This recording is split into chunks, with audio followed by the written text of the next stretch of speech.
नमस्कार मंडळी, मी तुमचा मित्र गणेश. सध्या मी निघालो आहे करमाळा तालुक्यातील प्रसिद्ध केम गावात. आज श्रावण महिन्याचा पहिला सोमवार आहे आणि या खास दिवशी उत्तरेश्वर मंदिरात पारंपरिक पालखी सोहळा आयोजित केला जातो. तर मग पाहूया या भक्तिमय वातावरणात मी आत्ता पोहोचलो आहे केममध्ये. उत्तरेश्वर मंदिरात सकाळची वेळ आहे. मंदिराच्या परिसरात भक्तांची मोठी गर्दी झालेली आहे. आतमध्ये श्री उत्तरेश्वर महादेवाची पूजा अर्चा सुरू आहे आणि थोड्याच वेळात मुख्य आरती सुद्धा सुरू होणार आहे. भाविक मोठ्या भक्तिभावाने उपस्थित आहेत.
पाहू शकताय सगळ्या पंचक्रोशीतील भक्तगण या ठिकाणी आलेले आहेत. अतिशय भक्तिमय वातावरण झालेलं आहे. पूर्ण परिसर हा भक्तांना बहरलेला आहे. पाहू शकताय पुरुष मंडळी, महिला मंडळी मोठ्या संख्येने या ठिकाणी उपस्थित आहेत.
उत्तरेश्वर महाराजांची उत्सव मूर्ती पालखीतून निघालेली आहे.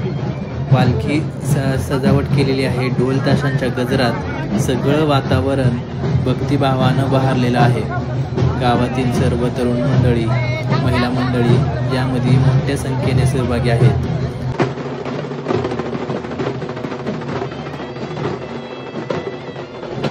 काही भाविक दूरवरून खास याच दिवशी आलेले असतात. प्रत्येकाच्या मनात एक श्रद्धा, भक्तीची ऊर्जा जाणवत असते.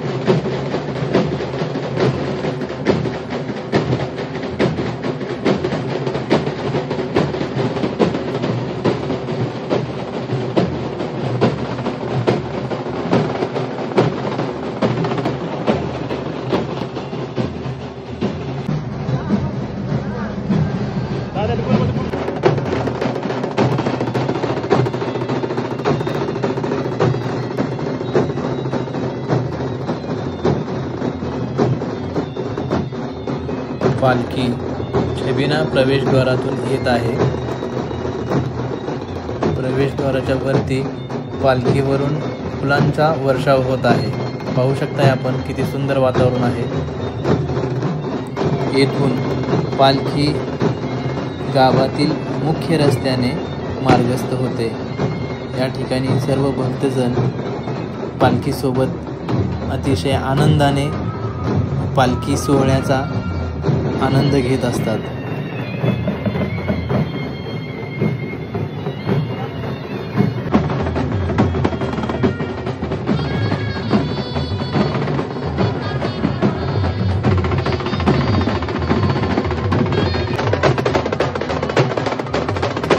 अशा प्रकारे केम येथील श्री उत्तरेश्वर मंदिरातील श्रावण सोमवारचा पारंपरिक पालखी सोहळा मोठ्या भक्तिभावाने साजरा केला जातो. या उत्सवामध्ये सहभागी होणं म्हणजे आपल्या संस्कृतीचा भाग होणं आहे. चला तर आपण पुढच्या भक्तिमय ब्लॉगमध्ये पुन्हा भेटूया. तोपर्यंत नमस्कार.